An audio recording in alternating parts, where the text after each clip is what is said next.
Los que les gusta tomar nota en el sermón, voy a comenzar dándoles el título del sermón, o del mensaje. No me gusta mucho la palabra sermón porque suena como que muy fuerte. El mensaje de esta mañana, el título del mensaje es Viviendo la verdadera religión. Viviendo la verdadera religión.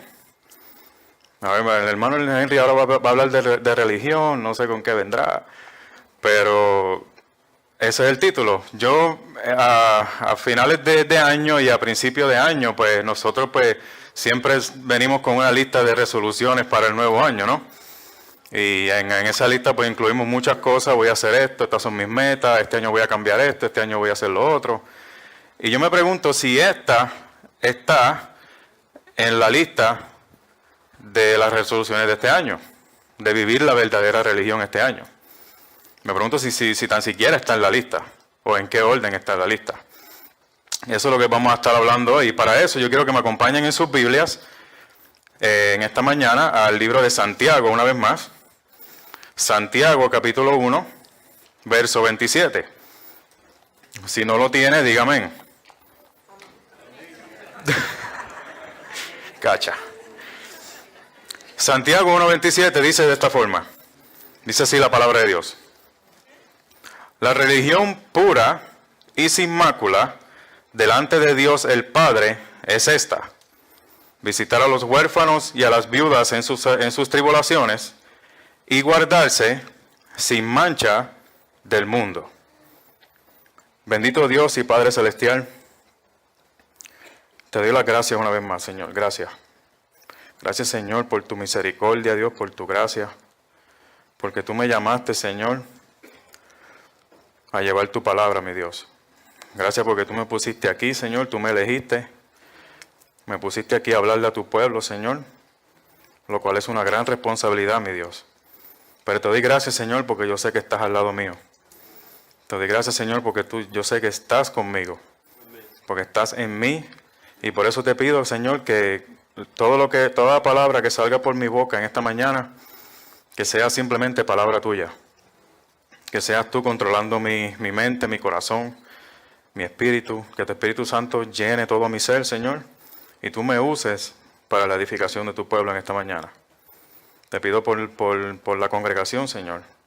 Porque tú, con tu palabra, puedas alimentar los corazones. Que puedas sanar, que puedas dar esperanza, que puedas dar convicción. Que tu palabra haga el trabajo en cada corazón según lo necesario y lo requerido. Y que al final, Señor, que simplemente salgamos de aquí dándote gloria y honra por la magnitud y la grandeza de tu palabra. En el nombre de Jesús te damos gloria una vez más y gracias. Amén. Cuando hablamos de religión, hoy en día podemos decir que existen muchas religiones en el mundo. Por mencionar algunas, pudiéramos mencionar el islamismo, el budismo, el hinduismo, el judaísmo y todo lo que termina en ismo, incluyendo el cristianismo. La gente anda buscando cuál es la verdadera religión, cuál de esas es la que tiene la verdad de Dios, cuál de esas es la que tiene el verdadero camino a Dios. Pero para analizar este tema, yo creo que es necesario que primero definamos lo que es religión. Si nos vamos al diccionario de la Real Academia Española, podemos encontrar que religión se define de la siguiente manera. Dice el diccionario que religión es el conjunto de creencias o dogmas acerca de la divinidad, de sentimientos de veneración y temor hacia ella, de normas morales para la conducta individual y social, y de prácticas rituales, principalmente la oración y el sacrificio para darle culto. Eso es lo que dice el diccionario de lo que es religión. Si lo buscamos en inglés, por ejemplo, dice que religión es the belief in and worship of a superhuman controlling power. La creencia en o adoración a un poder controlador sobrenatural. A particular system of faith and worship, un sistema particular de fe y de adoración. Algunos teólogos definen lo que es la religión de la siguiente manera. Ellos dicen que religión es el esfuerzo humano de tratar de agradar a Dios, relacionarse con Dios o buscar el favor de Dios o de cualquier otra divinidad, a través de obras, rituales, ceremonias, etcétera, etcétera, etcétera.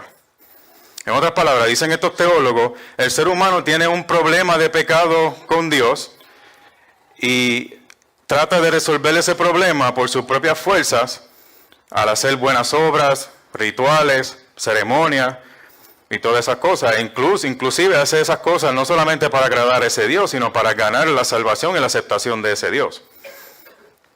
Ellos dicen que eso no debe ser así, sino que por el contrario, se supone que el ser humano se acerca a Dios, según estos teólogos, este ser humano se acerca a Dios a través de una relación con Él y no a través de obras buenas o ceremonias o rituales.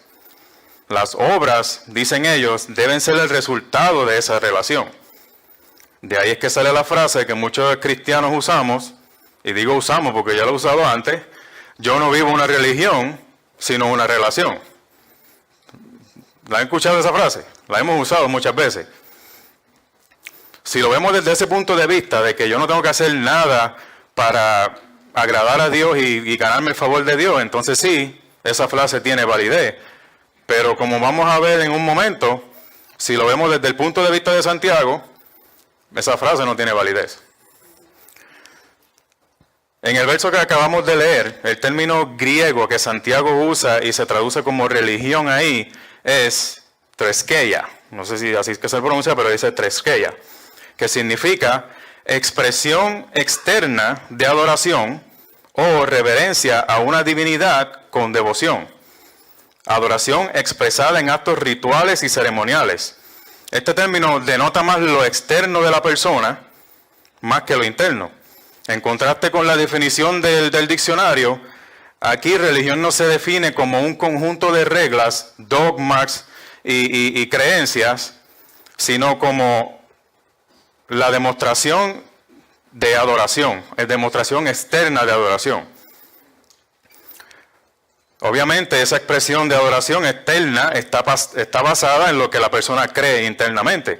Pero como podemos notar en la carta de Santiago, Santiago nos da la doctrina de la religión. Si usted lee Santiago completo, se va a dar cuenta que Santiago no nos da la doctrina. Eso lo encontramos en el resto de la Escritura. Por ejemplo, Jesús, Pablo, Pedro, Juan y otros en la Escritura son los que nos dan esa doctrina. Y hay algo que yo quiero aclarar, mi hermano. Si usted quiere encontrar la doctrina verdadera de la verdadera religión, solamente se puede encontrar en la Biblia. Amén. La palabra de Dios. Aquí es donde está la verdadera doctrina de la verdadera religión. Hermano Henry, ¿cómo usted me puede asegurar eso? Bueno, yo no lo aseguro, la misma Biblia lo asegura. Por ejemplo, Jesús dijo en Juan 14:6, yo soy el camino, la verdad y la vida. Nadie viene al Padre sino por mí. Yo soy el camino, no un camino. Yo soy el único camino que llega a Dios. Yo soy la verdad, no una verdad. Porque no existen muchas verdades, mi hermano. La verdad no es relativa. Hoy en día creemos siempre que la verdad es relativa. Cada cual tiene su verdad. No, hay una verdad absoluta en cuanto a Dios. Y es que Cristo es la verdad de Dios. La vida. Él dice que Él es la vida eterna. Él dice que es el único que Él provee vida eterna. Y reenfatiza su declaración diciendo, nadie viene al Padre, a Dios, sino a través de mí. En otras palabras, ese refrán de que todos los caminos conducen a Roma, aquí no aplica. En 1 de Juan 5:20, el apóstol dice, y sabemos que el Hijo de Dios ha venido y nos ha dado entendimiento a fin de que conozcamos al que es verdadero. Y nosotros estamos en aquel que es verdadero, en su Hijo Jesucristo. Este es el verdadero Dios y la vida eterna. La misma Biblia declara que Jesucristo es el verdadero Dios y la vida eterna. El apóstol Pablo en Romanos capítulo 10, versos del 8 al 11 dice, más que dice, cerca de ti está la palabra, en tu boca y en tu corazón. Es decir, la palabra de fe que predicamos, que si confiesas con tu boca que Jesús es el Señor y crees en tu corazón que Dios le resucitó de entre los muertos, serás salvo. Porque con el corazón se cree para la justicia y con la boca se confiesa para salvación. Pues toda la Escritura dice, todo el que cree en Él no será avergonzado. En otras palabras, la doctrina de la religión es que Dios, Jesucristo, es el verdadero Dios y que mi fe debe estar puesta en Él. Esa es la base o la creencia de mi religión, es que en Jesucristo está la verdad de Dios. Y solamente a través de Él es que yo puedo tener una relación con Dios. Pero Santiago no nos da nada de eso. Santiago no menciona la cruz. Santiago no menciona el hecho de que Cristo es el verdadero Dios. Santiago no menciona el hecho de que Él murió y resucitó. Entonces, cuando Santiago aquí en el verso 27 del capítulo 1 habla de religión, ¿a qué se está refiriendo él? Santiago no nos está intentando dar la definición de lo que es religión. Santiago más bien lo que está dándonos es un principio práctico. Santiago no se preocupa en explicarnos por qué en qué debemos creer, porque ya él asume que sus lectores tienen la verdadera doctrina. Ese es el caso de toda su carta. Por ejemplo, miren el verso 1 del capítulo 2, que dice, hermanos míos, no tengáis vuestra fe en nuestro glorioso Señor Jesucristo con una actitud de favoritismo. O sea, ya le está hablando ya de que esos hermanos que él le está escribiendo ya tienen su fe puesta en Cristo. Él no se preocupa por eso. Y como ya dijimos, el término que Santiago usa para la religión se refiere a la adoración externa. La adoración a ese Dios en forma práctica. Esto hace perfecto sentido con su carta porque lo que él busca en su carta y lo que él habla en su carta es una fe que actúa. Una fe que se demuestra con acciones. En el verso 22 del capítulo 1, él nos acaba de decir que seamos hacedores de la palabra. ¿Se acuerdan de eso? Seamos hacedores de la palabra y a eso es a lo que él se refiere. Y ahora Santiago introduce el concepto de religión en el verso 26. Si vemos el verso 26 del capítulo 1, dice de esta manera, si alguno se cree religioso entre vosotros, pero no refrena su lengua, sino que engaña su propio corazón, la religión del tal es vana.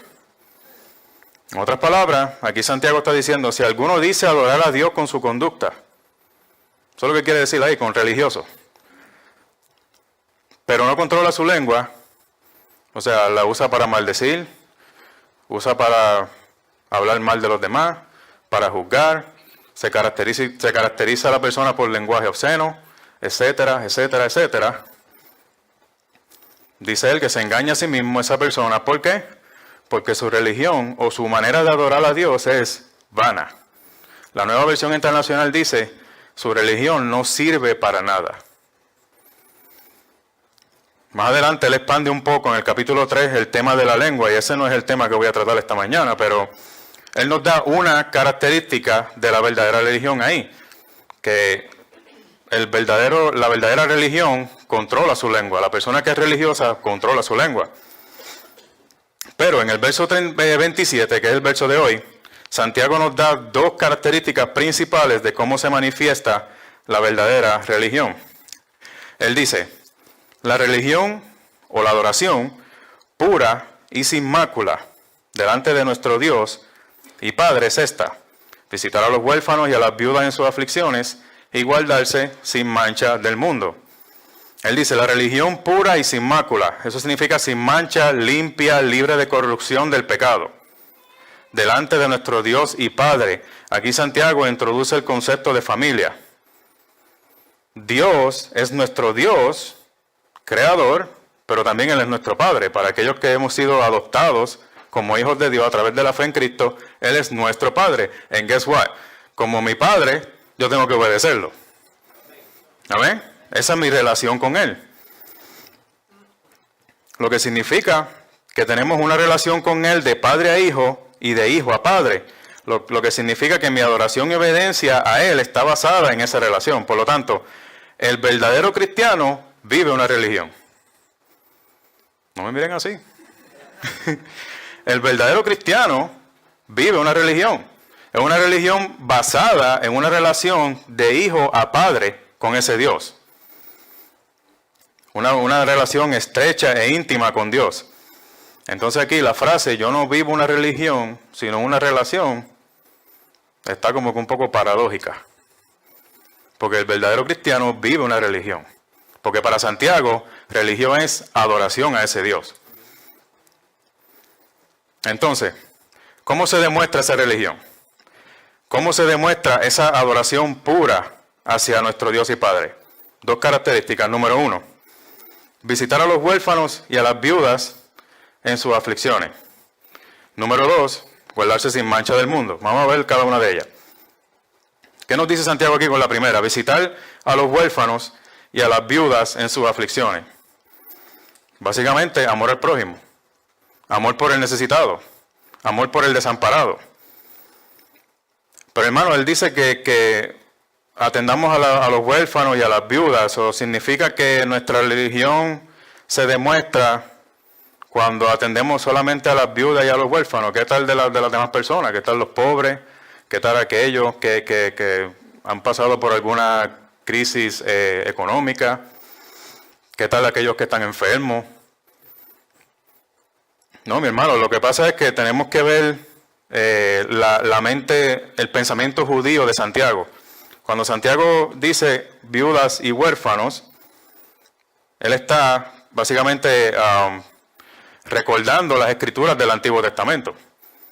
Por ejemplo, en Éxodo capítulo 22, versos del 22 al 24, dice lo siguiente: a la viuda y al huérfano no afligiréis. Si los afliges y él clama a mí, ciertamente yo escucharé su clamor, y se encenderá mi ira, y os mataré a espada, y vuestras mujeres quedarán viudas, y vuestros hijos quedarán huérfanos. Eso era algo que estaba en la ley de Dios. Eso era una característica del pueblo de Israel, de obedecer a Dios en obediencia a Dios, era tener esa preocupación especial por los desamparados.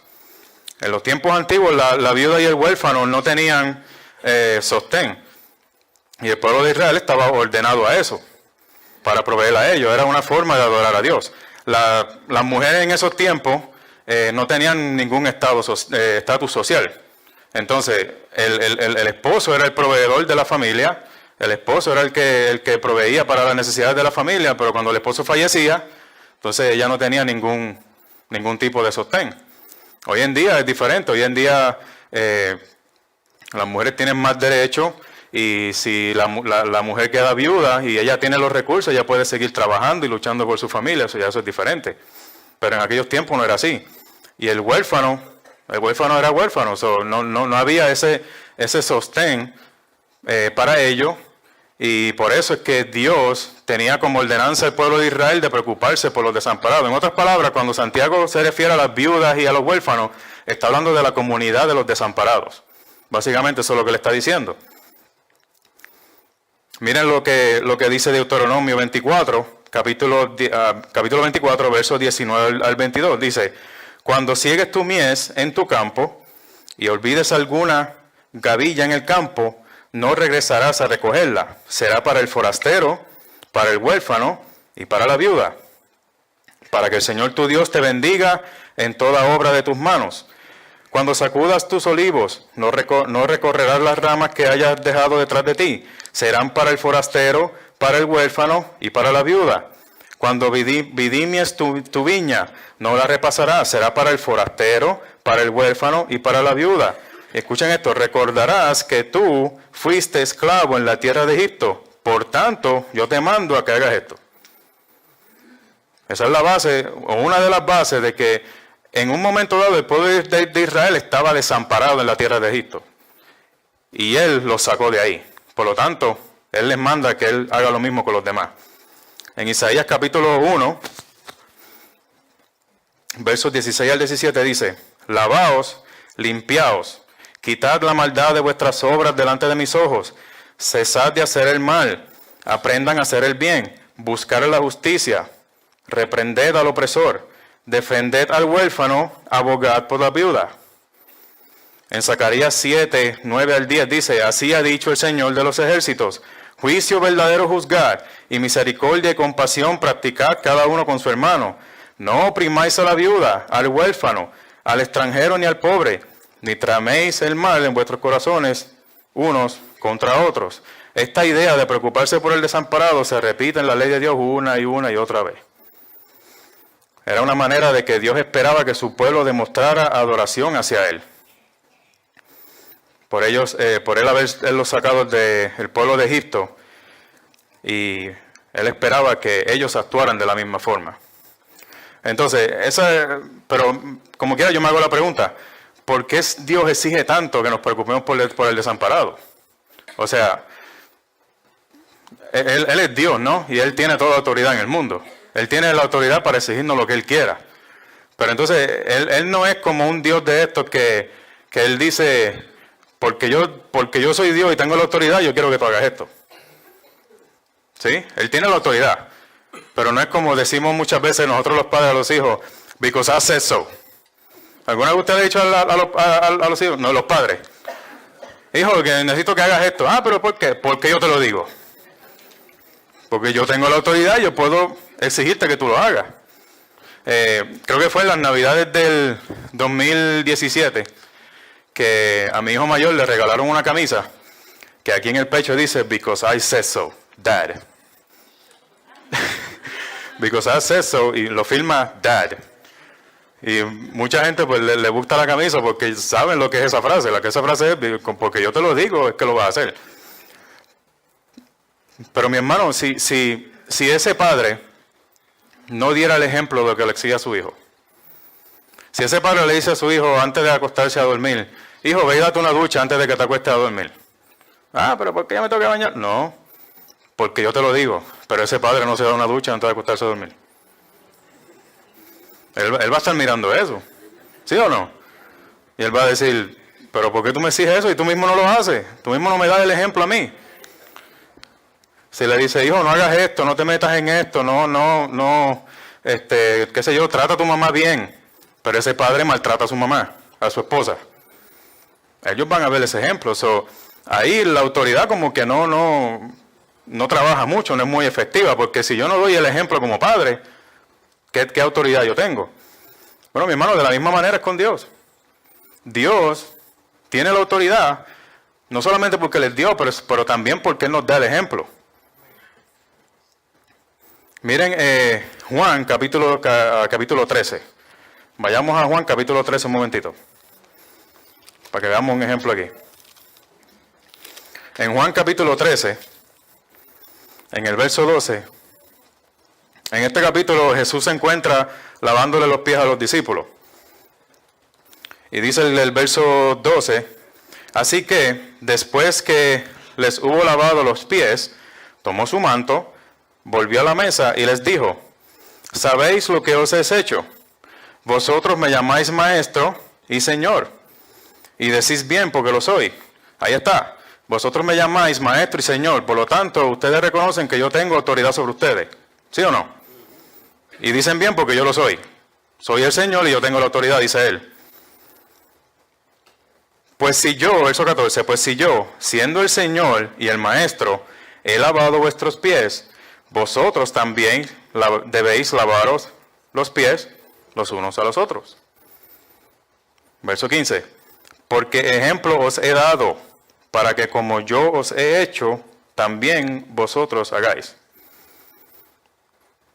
Él es el Señor, toda autoridad, pero Él nos exige que haga algo porque Él ya dio el ejemplo primero. Que piensen en la gran comisión. ¿Qué dice la gran comisión? Mateo 28. Ir por todo el mundo y hacer discípulos de todas las naciones, bautizándolos, ¿verdad? ¿Cómo empieza ese versículo? Por lo tanto, significa que tenemos que mirar el verso 18.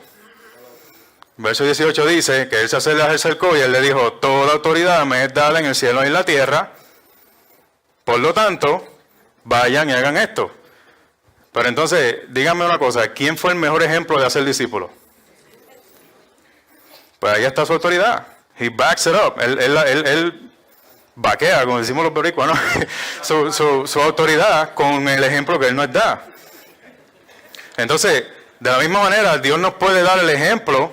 nos puede exigir que amemos al desamparado porque Él mismo es el ejemplo y Él espera que lo imitemos.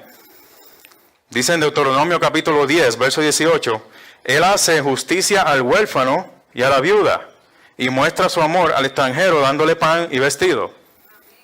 El Salmo 68:5 dice, Padre de los huérfanos y defensor de las viudas es Dios en su santa morada.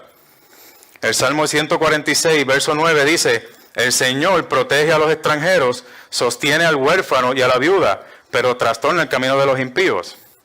Ahí está el ejemplo de Dios. El mismo Dios se encarga también de proveer para el desamparado. En Juan 3:16, famoso Juan 3:16 dice, porque de tal manera amó Dios al mundo, que dio a su Hijo unigénito para que todo aquel que en Él cree no se pierda, mas tenga vida eterna. Dios es nuestro máximo ejemplo de amor al desamparado, no tan solo en lo material, pero también en lo espiritual. Porque Él nos vio desamparados en el pecado. ¿Y qué fue lo que hizo Él? Que de tal manera amó Dios al mundo, que entregó a su Hijo para que todo aquel que en Él cree no se pierda, mas tenga vida eterna.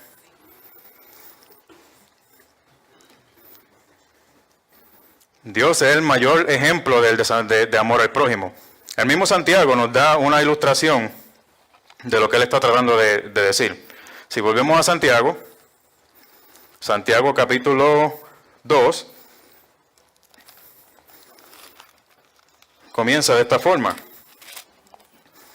Él dice, hermanos míos, que vuestra fe en nuestro glorioso Señor Jesucristo no sea sin acepción de personas. Porque si en vuestra congregación entra un hombre con anillo de oro y con ropa espléndida, y también entra un pobre con vestido andrajoso, y miráis con agrado al que trae la ropa espléndida y decís, siéntate aquí en buen lugar, y decís al pobre, estate tú allí de pie o siéntate aquí bajo mi estrado. ¿No hacéis distinciones entre vosotros mismos? ¿Y venís a ser jueces con malos pensamientos? Hermanos míos, oíd, ¿no ha elegido Dios a los pobres de este mundo para que sean ricos en fe y herederos del reino que ha prometido a los que le aman? Pero vosotros habéis afrentado al pobre. ¿No os oprimen los ricos y no son ellos los que los arrastran a los tribunales? ¿No blasfeman ellos el buen nombre de que fue invocado sobre nosotros? Y aquí está el punto. Si en verdad cumplís la ley real, conforme a la Escritura, amarás a tu prójimo como a ti mismo, bien hacéis. Pero si hacéis acepción de personas, cometéis pecado. Y quedáis convictos por la ley como transgresores, porque cualquiera que guarde toda la ley, pero ofende en un punto, se hace culpable de todos. Entonces, yo me preocupo por el prójimo, yo los amo, pero si yo actúo con favoritismo, estoy haciendo lo mismo, estoy violando la ley de amar al prójimo. Usted quizás está pensando, hermano, pero es que hay gente en este mundo que ama al prójimo y no necesariamente son religiosos. Y es verdad, yo le doy la razón. Pero eso no significa que estén viviendo la verdadera religión. De hecho, hay mucha gente que descansa en el hecho de que porque aman al prójimo o le hacen bien a los demás, Dios lo va a aceptar. Estuve viendo en estos días un video en donde le estaban tratando de predicar a una persona atea. Y después de tanto debate que estaba ahí predicándole, viene esta persona y le dice, pero es que si existiera un Dios, Él me tiene que aceptar y respetar a mí, porque yo no le hago el mal a los demás. Yo no le hago daño a nadie. Yo amo al prójimo, yo hago esto, yo hago aquello. Pues si existe ese Dios, me va a tener que respetar porque yo hago estas cosas. I was like, really? You talk like that? Pues muchas personas descansan en eso. Y hermano, y yo no niego que hayan personas en este mundo que hagan bien por el prójimo. Cuando un familiar hace un bien con el otro familiar, amigos, de hecho, gente famosa, ¿no? Artistas famosos hacen muchas cosas por el prójimo, ¿no? Escuché que en Puerto Rico un artista famoso de Puerto Rico, el cual tiene una fundación, él en este año entregó sobre las llaves para sobre 225 casas reconstruidas que fueron destruidas por el huracán María. Y ese artista dijo en el artículo, dijo, este año es hora de demostrar amor por los demás. Y eso está bien, eso está bueno. Un actor de película también sorprendió a su mamá con una casa nueva, porque obviamente tienen los recursos, ¿verdad? Son gente que hacen bien a los demás. La pregunta es, ¿por lo que hacen, se puede decir que ellos están viviendo la verdadera religión? Ellos honran a Dios con lo que hacen. La otra es, ¿se guardan ellos de la contaminación del mundo? Porque yo puedo hacer el bien a los demás, puedo hacer bien al prójimo, pero y guardarme sin mancha del mundo, ¿dónde queda? Y eso me lleva a la segunda característica que Santiago nos da. Y es guardarse sin mancha del mundo. La Nueva Versión Internacional lo traduce, conservarse limpio de la corrupción del mundo. En esencia, hermano, esto es amar a Dios. Amar a Dios. Miren cómo el mismo Santiago ilustra esto en el capítulo 4. Santiago, capítulo 4, dice, ¿de dónde vienen las guerras y los pleitos entre vosotros? ¿No es de vuestras pasiones, las cuales combaten en vuestros miembros? Codiciáis y no tenéis, matáis y ardéis de envidia, y no podéis alcanzar. Combatís y lucháis, pero no tenéis lo que deseáis porque no pedís. Pedís y no recibís porque pedís mal, para gastar en vuestros deleites. Oh almas adúlteras, ¿no sabéis que la amistad con el mundo es enemistad contra Dios?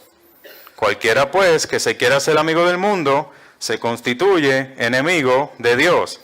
¿O pensáis que la Escritura dice en vano, el Espíritu que Él ha hecho morar en nosotros nos anhela celosamente?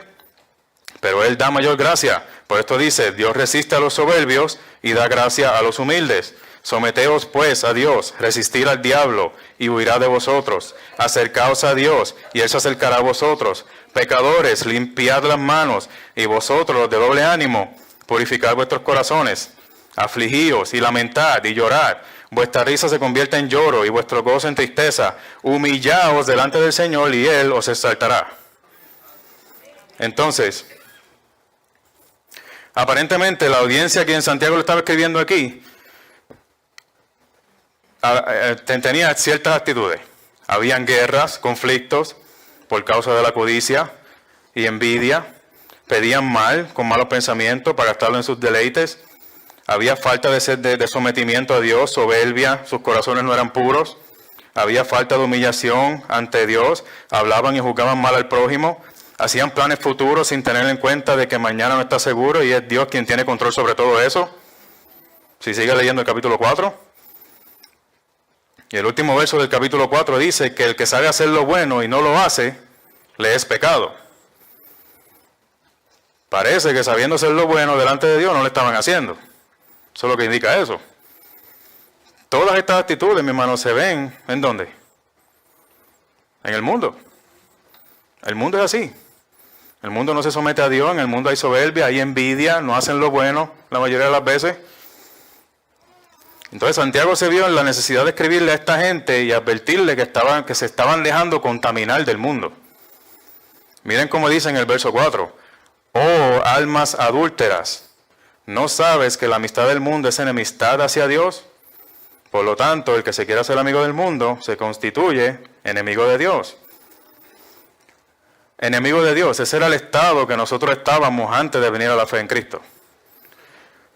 En Romanos capítulo 5, versos 8 al 10 dice, mas Dios muestra su amor para con nosotros, en que siendo aún pecadores, Cristo murió por nosotros. Entonces mucho más, habiendo sido ahora justificados por su sangre, seremos salvos de la ira de Dios por medio de él. Porque si cuando éramos enemigos, fuimos reconciliados con Dios por la muerte de su Hijo, mucho más, habiendo sido reconciliados, seremos salvos por su vida. Entonces, antes éramos enemigos de Dios. Si venimos a la fe en Cristo, estamos reconciliados con Dios. Y si estamos reconciliados con Dios por la fe, ¿cómo es que vamos a actuar como enemigos de Él? Eso es lo que Santiago está tratando de pelear aquí. Ellos dicen, ustedes están actuando como el mundo. Santiago usa una frase en lenguaje figurado que ilustra una relación íntima matrimonial. Él dice, oh almas adúlteras. En un matrimonio, todo el mundo sabe, yo creo que adulterio significa uno de los cónyuges le está siendo infiel al otro. ¿Sí o no? Se une íntimamente con otra relación, contaminándose, siendo infiel, y eso demuestra que no ama a su cónyuge. Santiago aquí está diciendo que cuando yo me dejo influenciar y contaminar por el sistema del mundo, por su perspectiva, sus actitudes, comportamiento, estoy cometiendo adulterio contra Dios, siendo el infiel. Se supone que yo tengo una relación íntima y estrecha con Dios, pero si yo me dejo contaminar del mundo, incluso hasta hacerme amigo del mundo, me hago enemigo de Él. Este lenguaje no es nuevo, eso está en el Antiguo Testamento. Dios, cuando el pueblo de Israel se envolvía en otros dioses y en la idolatría y todas esas cosas, Él los trataba como adúlteros. Me están siendo infiel. Cantábamos aquí que Dios es siempre fiel, ¿sí o no? Entonces nosotros le hacemos infiel cuando nos contaminamos con las cosas del mundo. El mejor ejemplo que ilustra esto en el Antiguo Testamento es en el profeta Oseas, el cual Dios lo envía a casarse con una prostituta, para ilustrar lo que sucede cuando el pueblo se va tras los ídolos cometiendo adulterio contra Dios. Eso usted lo puede revisar en la casa, pero ese era el punto, que el pueblo de Israel se iba a encontrar con los ídolos y él se sentía que le estaban cometiendo adulterio contra él. Ahora, aquí no estamos hablando de separarnos del mundo. Y déjenme explicarle por qué. Porque muchas veces tomamos esto como que no me quiero contaminar del mundo, por lo tanto yo me separo del mundo. Aquí no estamos pidiendo que usted viva una burbuja cristiana. ¿Ok? Aquí lo que estamos hablando es de santidad. Porque tenemos que relacionarnos con el mundo, estamos en el mundo, ¿sí o no? Si no nos relacionamos con el mundo, ¿cómo vamos a alcanzarlo? Pero el Señor nos manda a que seamos luz en tinieblas, o mientras estamos en el mundo, al mismo tiempo no nos dejamos contaminar con el mundo y somos luz y brillamos, y de esa manera podemos alcanzar a los demás. Miren lo que dice Juan capítulo 17, versos 15 al 17, cuando Jesús está orando al Padre por sus discípulos. Él dice, no te ruego que los saques del mundo, sino que los guardes del maligno. Yo creo que la Reina Valera dice que los guardes del mal. Aquí dice que los guardes del maligno. Ellos no son del mundo. Y cuando él dice que los guardes del maligno, no significa que los guardes, no solamente significa que los guardes de que el mal no les haga daño a ellos, sino que los guardes de la contaminación del maligno. Él dice, ellos no son del mundo, como tampoco yo soy del mundo. Y mira la clave, santifícalos en la verdad. Tu palabra es verdad. Ahí está el punto, santifícalos. No significa que nos separemos totalmente del mundo, sino que seamos santificados, que no nos adaptemos a las costumbres del mundo. En 1 de Juan capítulo 2, verso 15 al 17 dice, no améis al mundo ni las cosas que están en el mundo. Si alguno ama al mundo, el amor del Padre no está en él. Porque todo lo que hay en el mundo, la pasión de la carne, la pasión de los ojos y la arrogancia de la vida, no proviene del Padre, sino del mundo. Y el mundo pasa y también sus pasiones, pero el que hace la voluntad de Dios permanece para siempre. Ahora,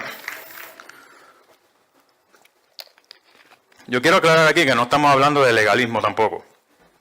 ¿Usted sabe lo que es legalismo? El legalista busca ganarse el favor de Dios haciendo cosas que le agraden a Dios, ¿sí?, para buscar la bendición de Dios y aún la salvación. Incluso el legalista añade reglas que no están en la Biblia y busca hacerlas para que Dios lo acepte. Hay iglesias legalistas que eso es lo que hacen, simplemente lo que están haciendo es añadiendo más carga a su congregación. añadiendo reglas. Ahí sí que eso es un conjunto de reglas que yo tengo que seguir para poder agradar a Dios. Que si no hagas esto, no hagas lo otro, no te vistas de esta forma. Los jóvenes no se pueden vestir así.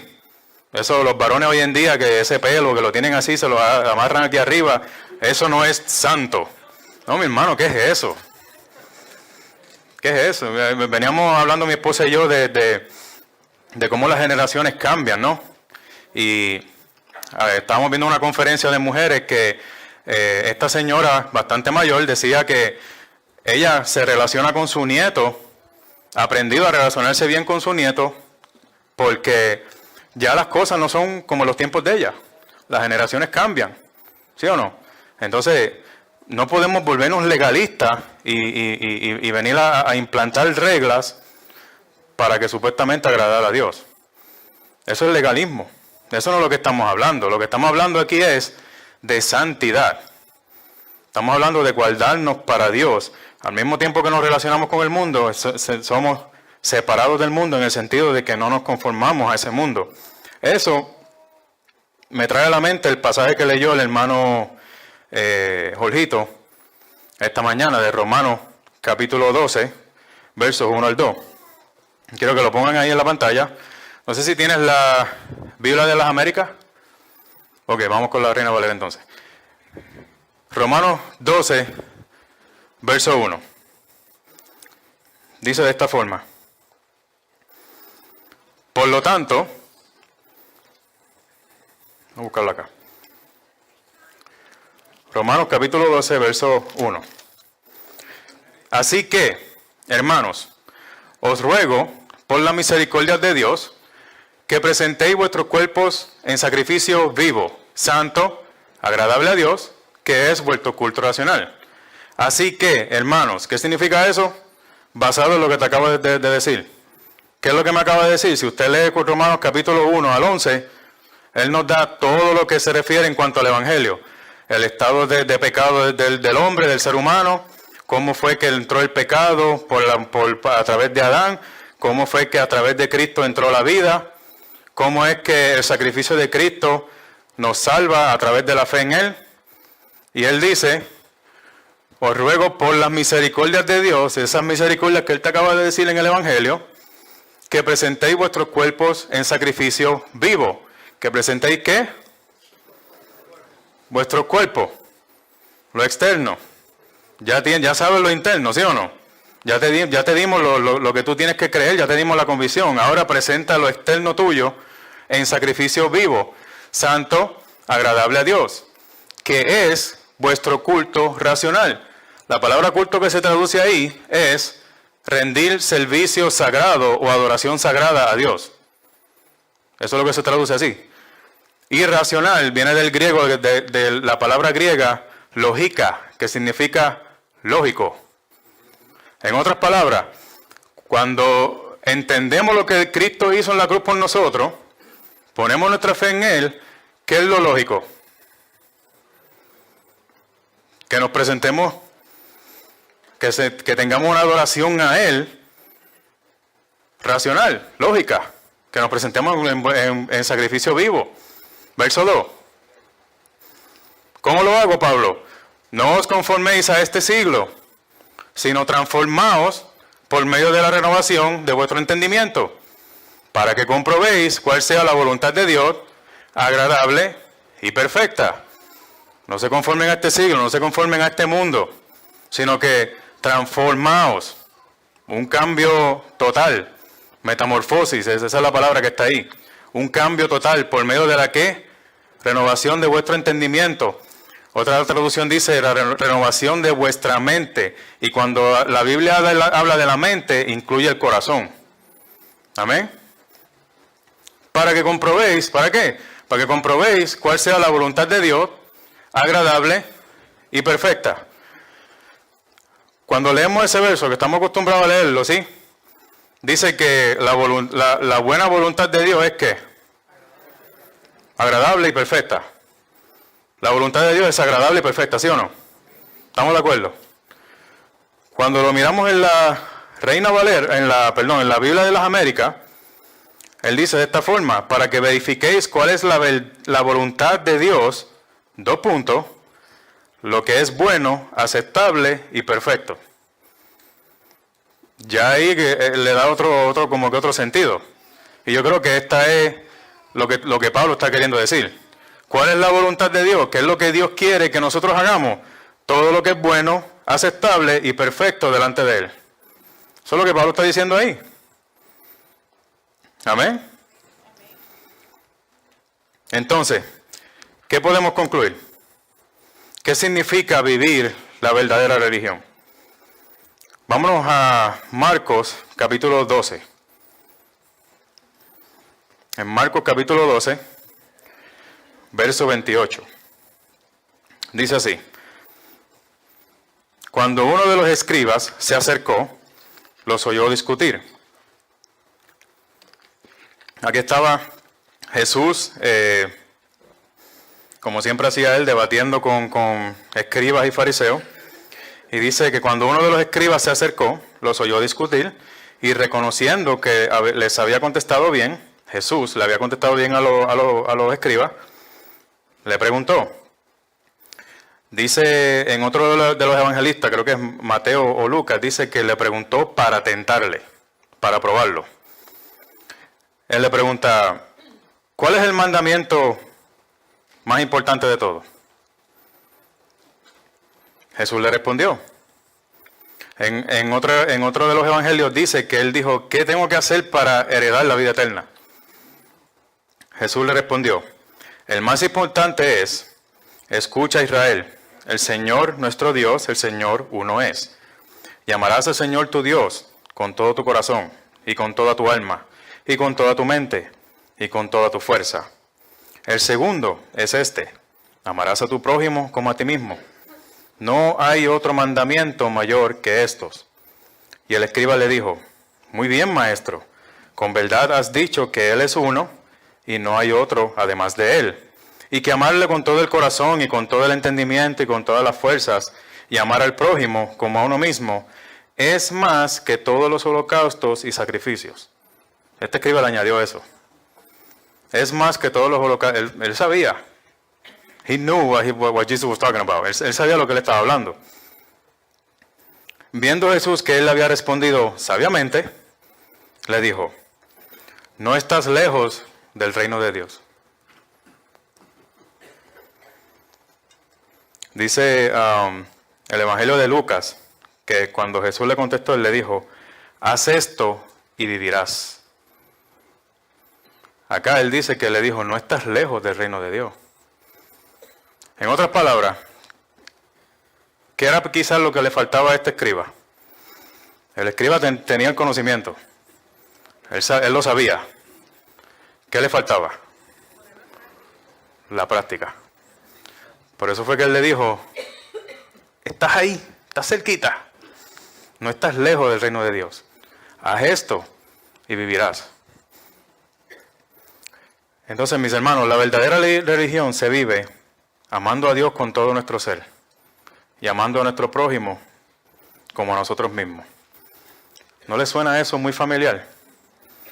Esto que se menciona aquí, esos 2 mandamientos que mencionaron aquí en este pasaje, son un resumen de los 10 mandamientos.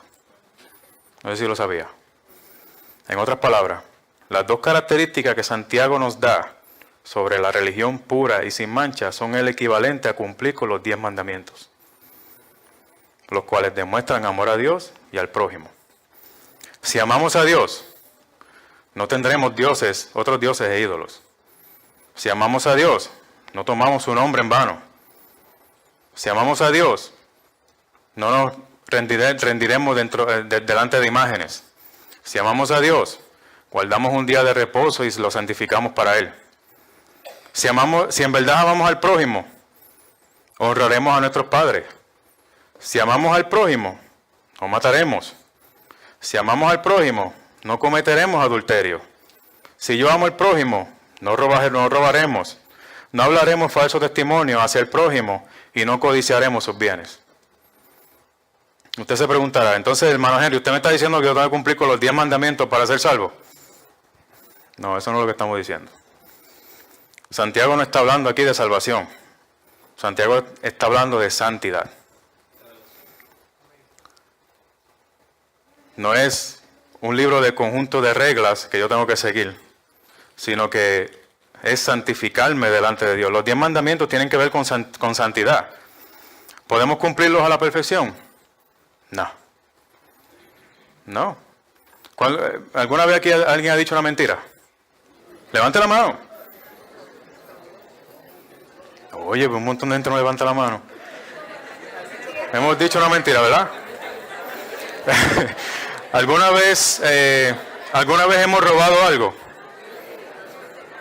Aunque sea un dulcecito de la tienda, tú sabes, que me lo echan en el bolsillo. ¿Alguna vez hemos hecho eso? Entonces, la pregunta mía es, si Dios nos fuese a juzgar en el día del juicio por los 10 mandamientos, ¿culpable o inocente? Culpable. ¿El cielo o el infierno? Entonces, ¿qué estamos hablando aquí? No, mi hermano, Jesucristo fue el único que cumplió con esos mandamientos a la perfección. Jesucristo. Y la única manera que nosotros podemos cumplir con esos mandamientos es siguiéndole a Él. Siguiéndole a Él de todo corazón. Debemos comenzar por aceptar el amor de Dios al enviar a su Hijo a morir en una cruz. Y que al tercer día Él resucitó de entre los muertos para que si tan solo nos arrepentimos de nuestros pecados y ponemos nuestra fe y confianza en Él, tenemos perdón de nuestros pecados y vida eterna. Y el Espíritu Santo llega a nuestras vidas para darnos la capacidad de vivir la verdadera religión. Que Dios nos bendiga a cada uno de nosotros a través de sus palabras. Gracias.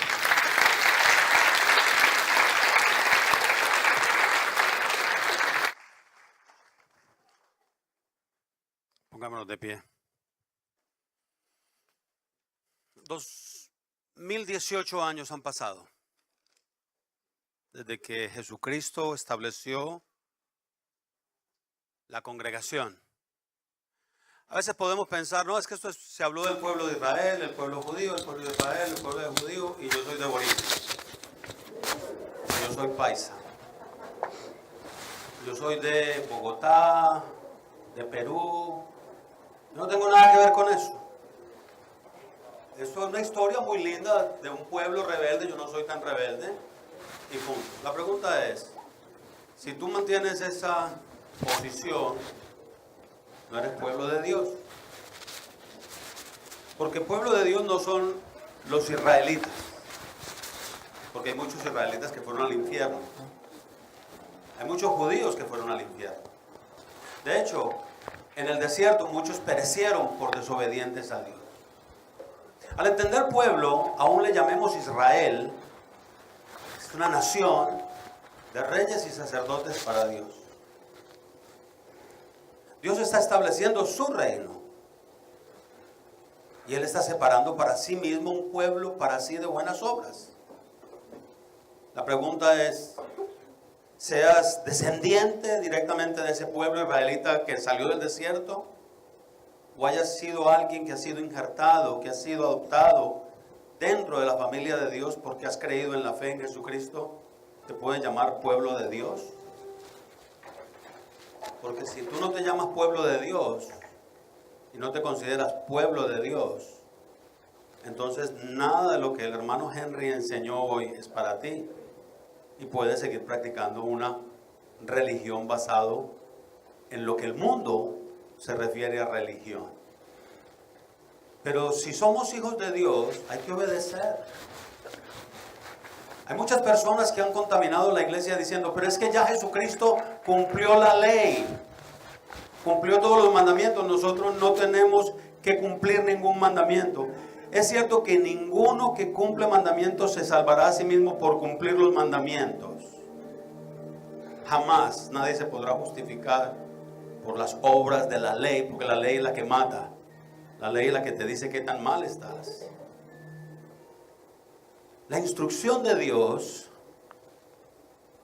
la palabra de Dios de Génesis, Apocalipsis, es la que nosotros tenemos que obedecer. Y para poder obedecerla hay que ser hijo de Dios. Hay gente que obedece a Dios en ciertas maneras y no son hijos de Dios. El hermano Henry lo acaba de expresar, hacen buenas obras, tienen favor con la caridad, con los pobres, con los huérfanos, y piensan que con esto pueden comprar el reino de los cielos y el favor de Dios. A veces cuando hacemos todas estas cosas tratamos de convencer a Dios que no somos tan malos, y como no somos tan malos, merecemos que Él nos considere para la vida eterna y el establecimiento de su reino. Dios te está santificando.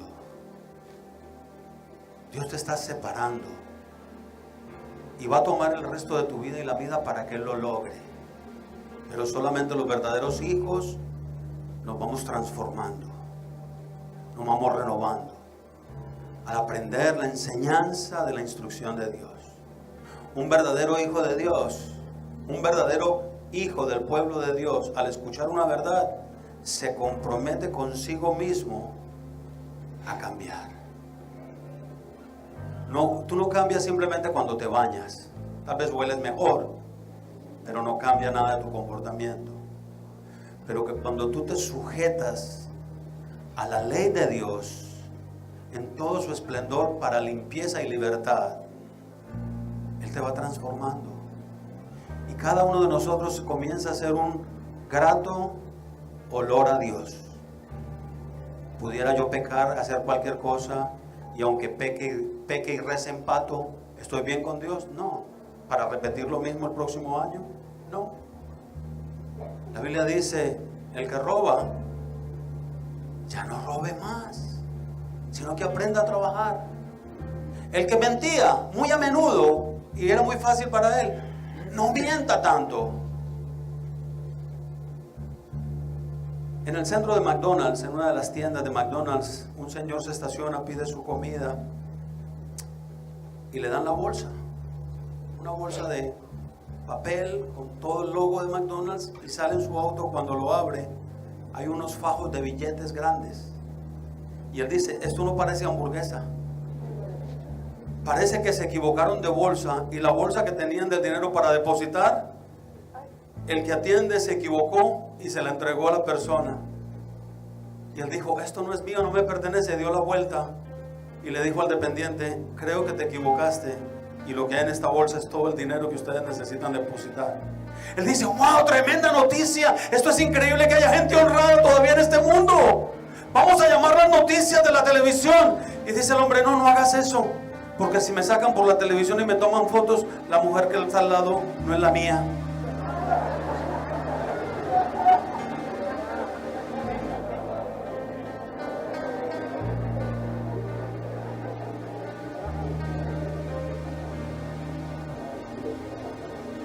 ¿No actuamos así casi todos los días? Nos tratamos de ganar el reino de Dios y ser miembros del reino de Dios. Quedamos cortos.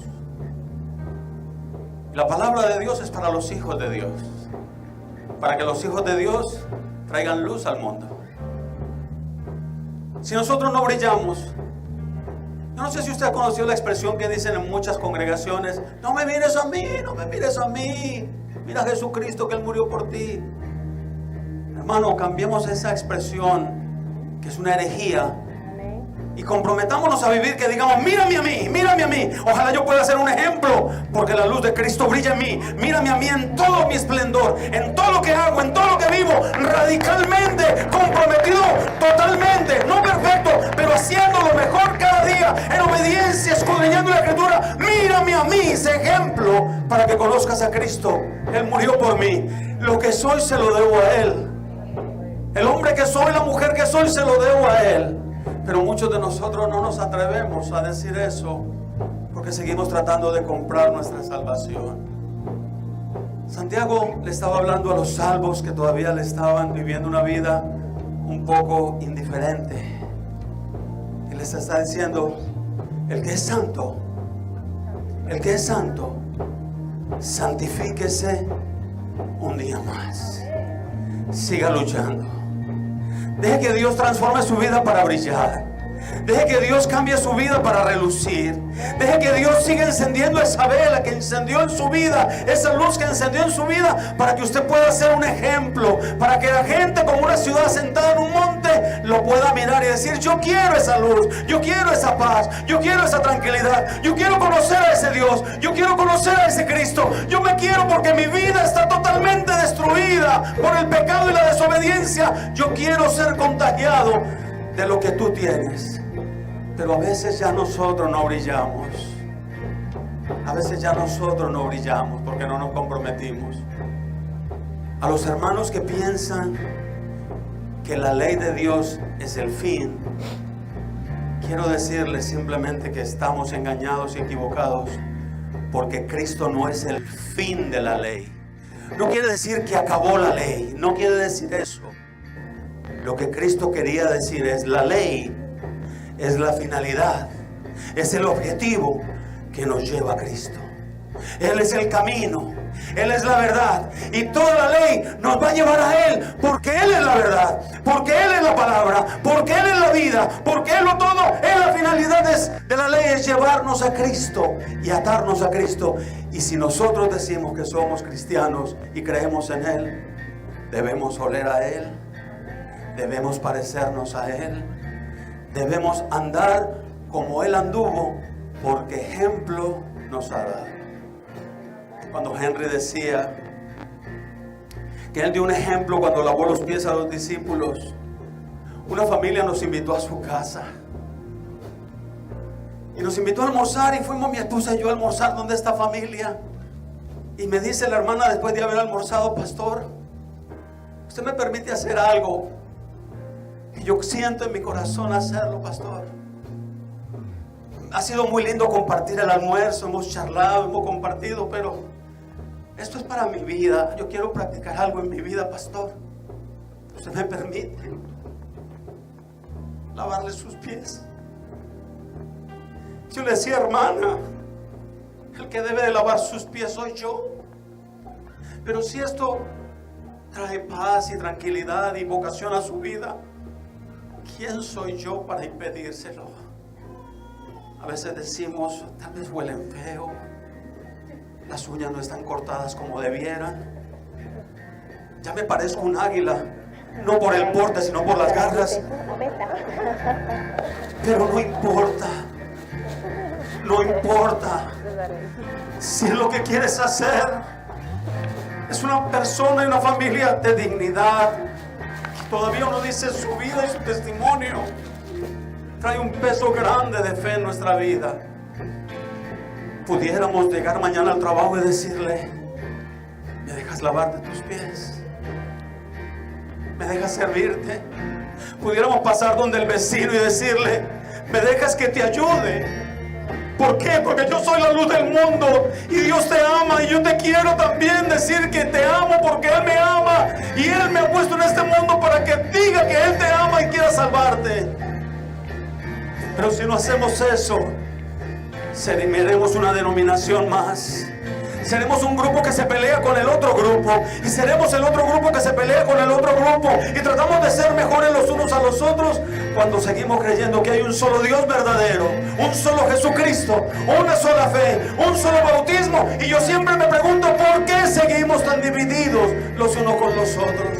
Pudiéramos salir de esta congregación e irnos a la iglesia metodista y esperarlos afuera cuando todos salgan, lavarle los pies a nuestros hermanos metodistas o luteranos o presbiterianos, sin importar la manera en que ellos hagan el culto y la homilía.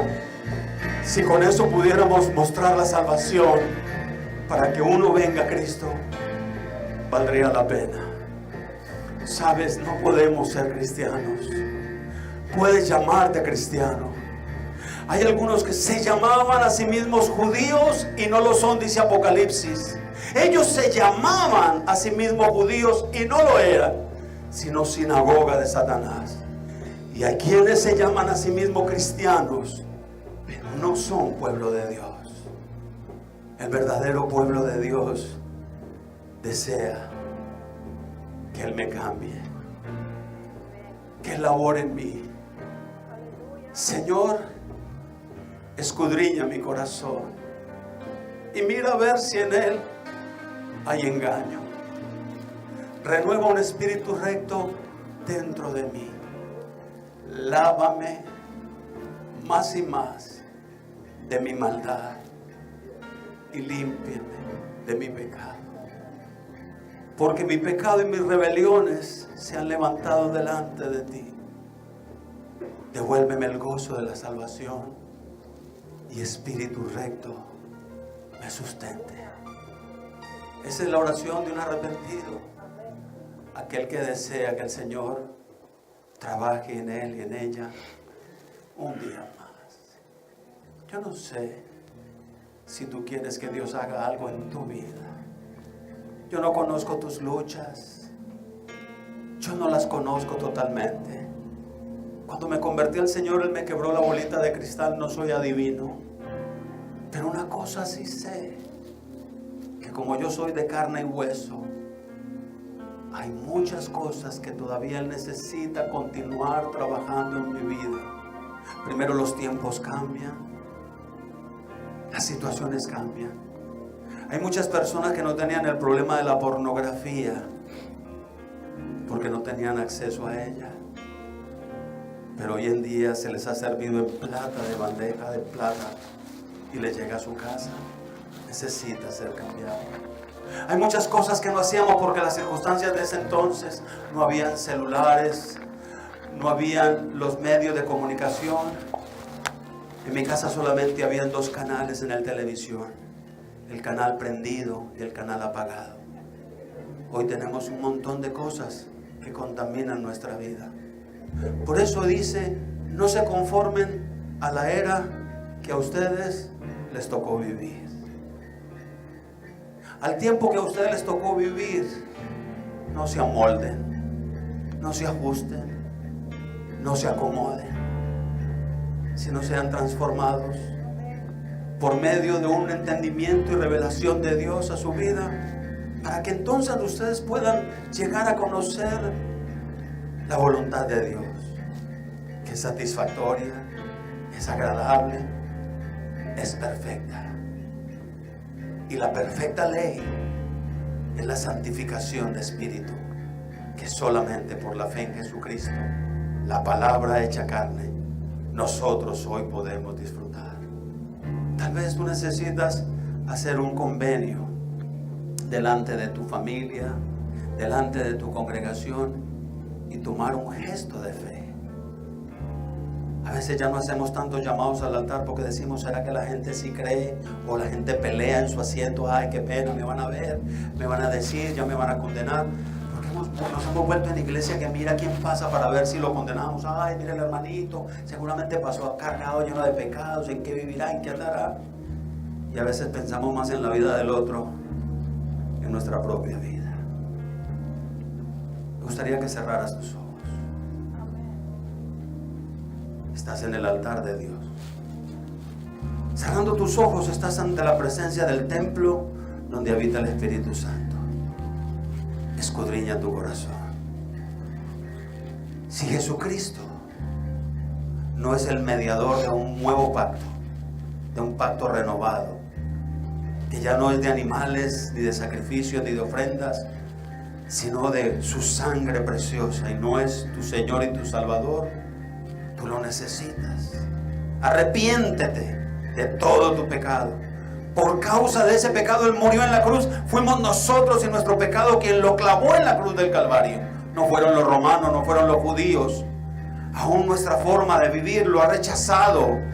No han sido los judíos los que lo rechazaron. Es el pecado que rechaza a Cristo. Pero Él murió por el pecado, para deshacer la ley del pecado, para que el pecado ya no se enseñoríe más de ti.